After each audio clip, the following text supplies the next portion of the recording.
This PowerPoint was created to give you a step-by-step tutorial of how to create a printed circuit board from start to finish. It only shows the highlights of the process, as you will have to find some information on your own as required. Fusion 360 has a higher learning curve than some other PCB programs, but it does have its advantages and is used quite heavily in industry. It also is a program that lets you do 3D modeling, creating the files necessary for STL and OBJ files, which are used for 3D printing. Number one, to begin with, Fusion 360 is a free CAD program and is free to all students at NDSU with an NDSU email address. All you need to do is copy this link, or you could go to autodesk.com and follow the instructions to set up a new account. It is good for 1 year and can easily be updated for another year, still free to the user.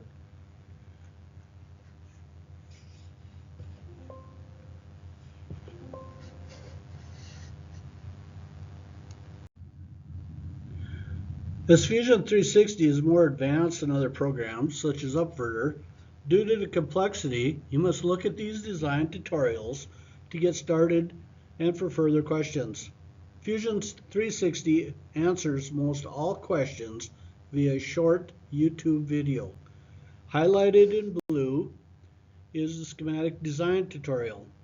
Highlighted in green is the PCB design tutorial. You need to create the schematic design before you create a PCB design.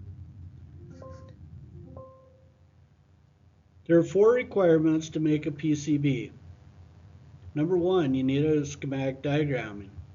After you get your breadboard circuit finished, and with the benefit of Circuit Lab schematics, you can use that to create a schematic diagram.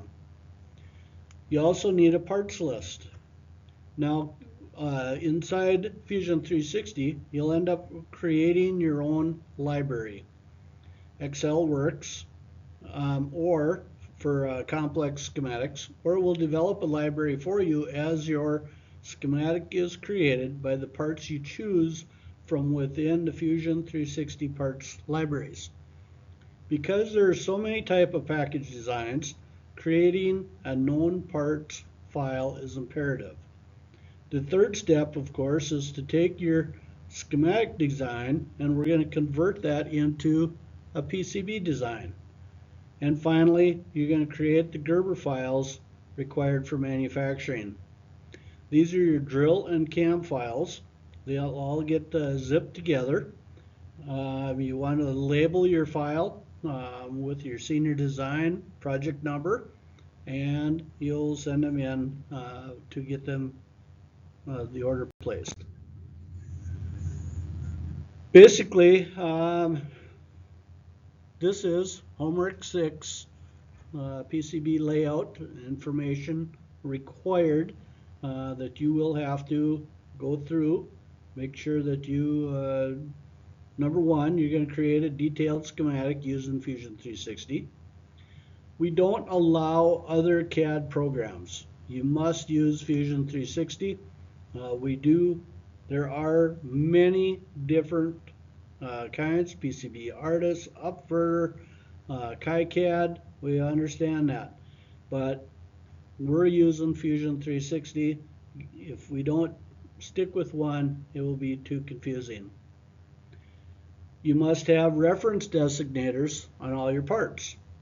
So we'll show you how to do that. All reference designators must be in a uniform and readable position, and the text should not overlap the reference designators. We want to have you show the values of all your components. The schematics must have text showing the project name and the project number. Generate the bill of materials from Upverter. And actually, that's not Upverter. That's in this Fusion 360. The test points should be available for measurement as well, so you need to add test points. The schematic must be saved, and then you're going to send that in. You're also going to create a PDF of the schematic and a PNG file, which is a high resolution schematic.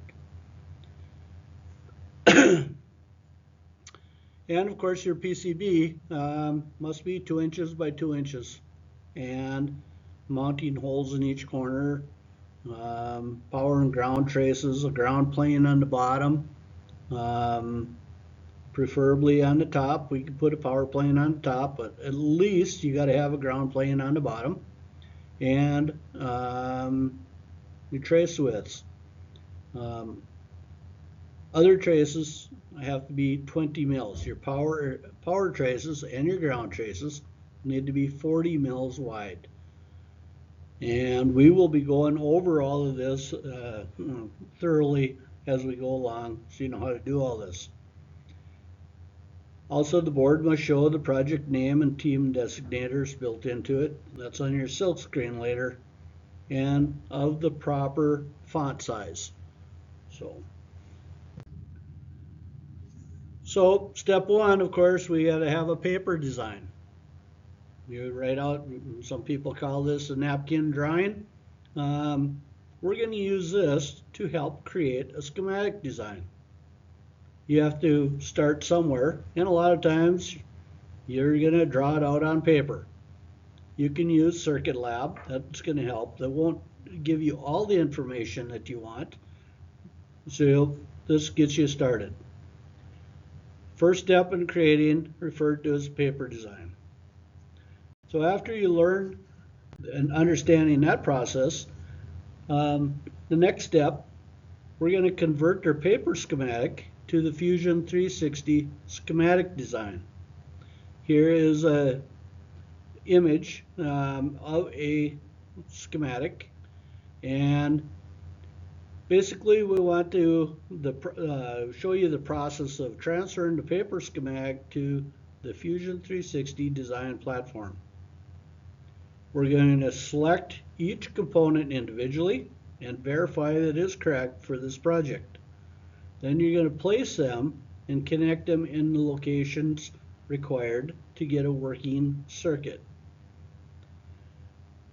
Drawn in the previous step, but a cleaner, this will show you a cleaner representation of the circuit itself. It is important to follow each of the PCB requirements to ensure your finished product works correctly and can be tested. Here is an image of a PCB design, of the PCB design itself after you have run the traces, you've installed the components. So once the schematic is verified and correct, you move on to creating the PCB document. This is where you arrange your elements. Here's where it matters you have chosen the correct components, because they need to fit into your designated space. Keep in mind that in ECE 201, you have 2,000 by 2,000 mils, or 2 inches by 2 inches, or 2 inches by 3 inches if you use the pi pico. You're going to arrange the components in a compact and space-saving manner. It's logical regarding the necessary wire connections between the components. Here we want to start with 3 inch by 5 inch and work your way smaller. Okay, then once each of the pieces are where you want them, you're going to route the wires and connections, known as nets. This can be done manually, or there is an auto router, and I'll show you how to auto route. And then you're going to tweak to your satisfaction. It is important that the diameter of the nets that are used, or the width of the nets that are used for power or ground, is wider compared to the rest of the nets.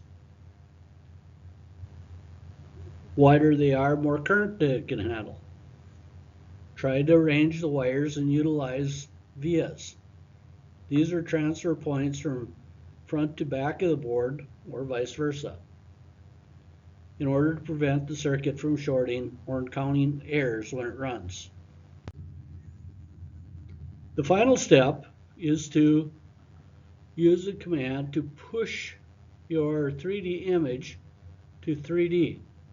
There's a 2D push and a 3D push to ensure the proper design. Then it might be ordered and you're going to tweak it again. If more ordering is necessary, that will be done until the product is correct for intended purposes. Now, that's not so true in Senior Design 401. You only get one chance at it. We do not do any reorders. It needs to work the first time. And the 3D image is going to look like this here. Here is a design image after being pushed to 3D. Once populated, all components soldered in place, the board should look very close to this. You may order boards, by the way, in green, yellow, black, white, red, or blue. This one happens to be in green. That's the standard universal color. So when you first, now we're going to go to Fusion 360. You could have watched the YouTube videos, and this one up here by George Garcia, I'd recommend that you watch him. He is a very good professional developer. He works for Fusion 360. He's done a good job putting stuff together. But I want you to pay attention to these arrows. Everywhere I got an arrow means something. So getting started in Fusion 360, you're going to download the education license from Autodesk. Autodesk is the parent company of Fusion 360. And at that time, this page will appear. Since Fusion 360 does a wide variety of things, such as 3D CAD drawings, the first item is the need to change it from this page to a schematic and PCB design page. So you need to go to the File menu up here, choose the file, and click New Electronics Design in the drop-down file.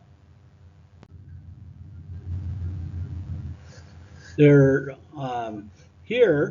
I want you to pay attention on the top right here to the question mark. The question mark, I want you to be aware of how they answer their questions is, for every question, there is a short YouTube video. They've done an excellent job at it. They have tutorials to answer every question. But when you go to, this is your account manager over here. This is your question. This is going to give you, when you press this button, this shows up. This drop-down page, self-paced learning, learning and documentation, quick setup, community forums, support and diagnostics. Highlighted in yellow here is learning and documentation and quick setup. When we look at that, I put it under note 1 here. Under quick setup, the default units. Now understand, we have European students. They work in a metric system, so they might want to work with millimeters. And for the most part, designing PCBs, you probably should be using millimeters. I grew up in the system, we're going to use inches, so everything is in 1/1000ths of an inch, and so that's a thou. It's also called a mil, so there's 1,000 mils in an inch, and whatever makes more sense. There's 100 mils in a breadboard. When you look at an integrated circuit, the distance or the spacing between the pins is always 100 mils, and typically some are different, but for the most part they're 100 mils wide. That is the same as 2.54 millimeters. So do you want to work in millimeters or do you want to work in inches? That's your prerogative. Made a notation here to make sure to use a mouse. You always want to use a mouse when you're using any CAD program, but for sure with Fusion 360. Very difficult not to use a mouse. And down here, to learn by doing, you just need to take a look through there. Take the time to watch the tutorials. They do an excellent job. They've spent a lot of time and effort building them. These are professional enunciators, and they do a good job. So number 2, first thing we want to do is we want to create a schematic. That's one of our first steps. We take our breadboard design and we want to turn that into a PCB so that we can have a finalized product. Number 2 is to create a schematic diagram. So we are going to click up here right under the common or create, and to create a schematic we're going to press this icon right there. At that time, this page will show up. Just a blank screen, and I want you to be aware of note 1 down here on the bottom. All these here, this is your zoom command. It's also your grid settings. This one right there where the arrow indicator is, that's grid settings. It's very beneficial to have a grid on there. Sometimes it gets in the way. Some people like it. That's your own prerogative. Basically, I want to tell you to leave that grid settings at 0.1 inch, or you can change it to 2.54 millimeters. That is the universal breadboard pitch. That's what you've been using all these ever since you arrived at NDSU. Pitch, of course, is the distance between the IC pins.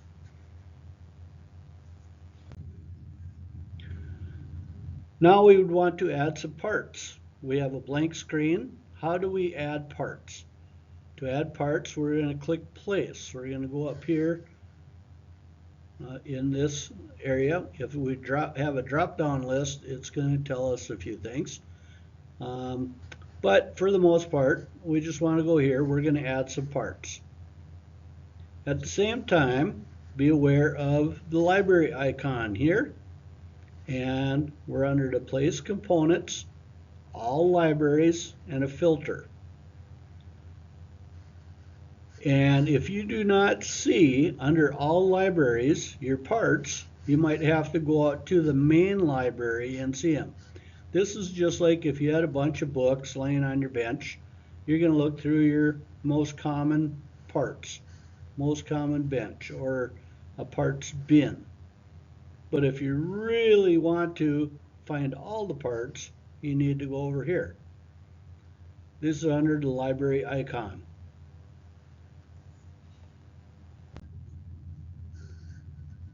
So if we open up that library icon, that's the library manager. Okay? The library manager shows, there's a filter right here. You just type in whatever you're looking for. And I want you to be aware of whatever highlighted in blue. These are already open. So when they're already open, you have those in your previous slide. Showed you on the drop-down list. These were already available. So B, library manager shows you want to use the filters. Libraries in blue are already open, and we're going to move on from there. So now we're going to go up here. A, we're going to make a 555 timer, and we'll call it, using a 555 timer, we'll make a LED flasher circuit. LED blinker, if you want to call it that, that's fine. And Down here, we're going to, number one, we're going to choose to place the component. Number two, we're going to just type in 555. That's pretty vague. So what we want to do is choose the variant. In Senior Design 401, you can only use through-hole components. Those are the components you have to solder. You put in the breadboard and you solder. They'll stick through your finished printed circuit board, and you're going to solder on the bottom. Right here you can see there's different variations. These are your variants. And the variants for this one, this is a dual inline package. Okay, choose dip for dual inline package. You can see it's highlighted in green. Everything highlighted in red is a surface mount component. And there's probably 10 surface mount components for every through-hole package. But that's the way it is in industry. When you work on cell phones or small communication devices, you're going to end up using a lot of surface mount devices. Do that in Senior Design 403, 405, not here. Next thing we're going to do is, once we figure out what we're going to have, in this case we've chose the dual inline package for a 555 timer, we're going to, and it's changed now, this blue bar, it's changed to a blue bar. We're just going to grab that by selecting it, and we're going to drag it onto the screen. And for most of you, you're going to use a microcontroller or a 555 timer or operational amplifier in your design. That's also your main integrated circuit or your main controller, whatever you're going to use. Normally you'd want to put that right in the middle of your screen and build around it. We have input on one side, outputs on the other side. So at this case, you're going to drag and drop it onto the screen. A 555 timer circuit requires resistors. External resistors, there's an RC time constant, and then we have a couple LEDs, and the LEDs will have some resistors for current limiting. So at this point in time, we're just going to go over here to the libraries. We're going to type in resistors. And what we're going to do is we're going to type in resistors, and then we're going to choose the style. Okay, the style is the variant. The value we don't care about at the time. It'll come up, it'll list a bunch of values, but basically we're just looking for a resistor that we can use on our board. Value is not important. We can change that later by this command right up here, the one that says R2 divided by 10K. When we click on that, we'll be able to change the value. But for right now, we're just going to go down here and we will grab. So once again, we're going to choose resistor. Under the filter, you can choose the variant, and there's a drop-down list. When you hit this drop-down list, you're going to see all of this here. You can even tell anything highlighted in red you cannot use. You're only allowed green colored devices, because those are all through-hole resistors. All of you should have RUS. So, and you want to choose the size. That's the pitch. You can use 11.7 or 7.2. If you're using a lot of resistors, I would suggest that you use the 7.2. Okay. When you find them, you're going to select the resistors, you're going to drag them and put them in place. Drag them onto the screen. One thing about every component in Fusion 360, there is a little plus sign. Little plus sign here and here and here. Everything has a little plus sign on it. That's where you want to put your cursor. When you do that, now these resistors may not come out. You might have to rotate them. And I want you to be aware of, number one, this over here is the move command. If I want to move these resistors around, I can do it just by pressing the move command, grab the part, and drag it around, put it wherever I want. I can also rotate them. Press that button, click it, and it'll just rotate around until you get it the way you want. If I want to change the value, this R2 divided by 10K, I can modify the value. Press that, press the plus command, click it, and it'll ask you what value you want to put in there. Very simple to use. Now what we want to do is we want to connect our nets. But before we do that, we want to add power and ground symbols. Okay, now we're going to go in here and we're going to type in power symbols. Either there or here, or you might have to go out and look at them, but you should have power symbols in here. And a whole slew of symbols going to show up. One is power, might be 3.3 volts, might be 5 volts, 9 volts, 12 volts. It wouldn't really matter as long as you find a symbol, drag it over there, because you can always right click on the component and change the value. As long as this value and this value say the same, has the same text, it means the same thing. The computer is going to know that this VCC 9 volts or 5 volts is the same as this VCC 5 volts. Then we need to have a ground. And all we do is type in GND for ground. And this down here will show you the symbol, everything that you require.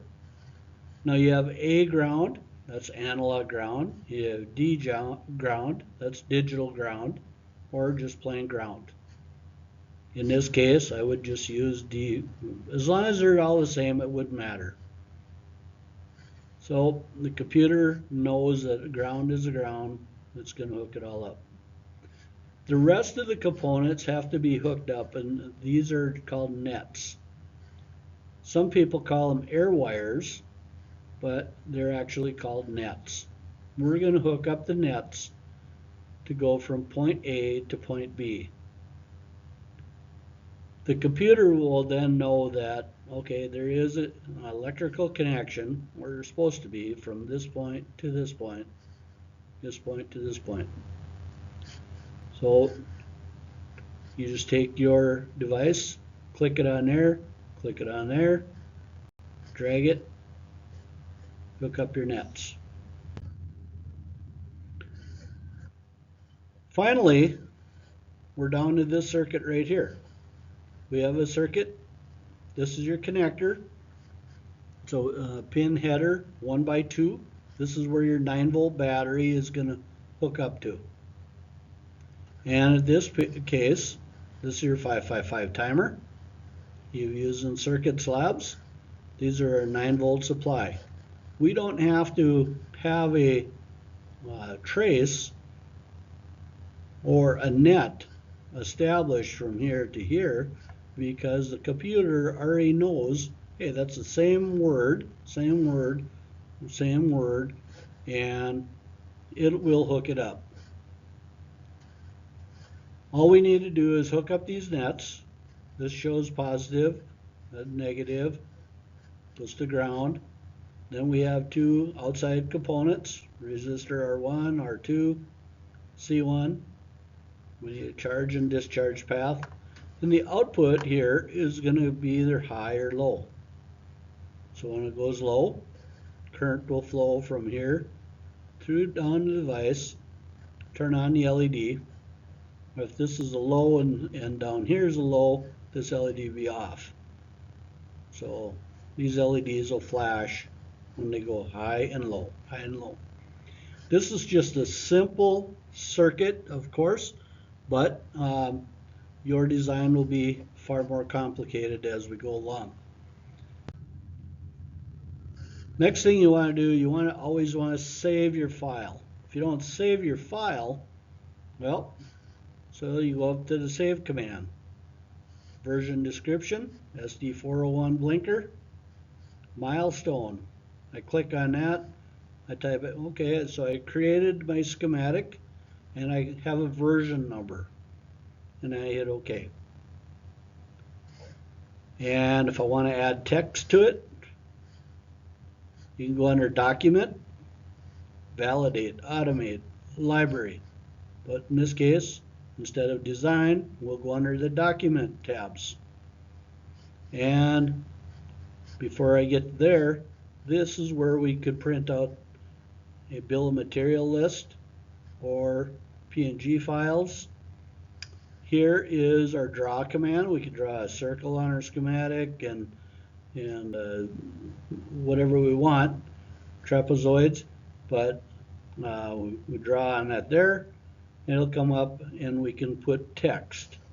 So when we do that, and we want to put some text down there, we always want to put our group number down here, SD401.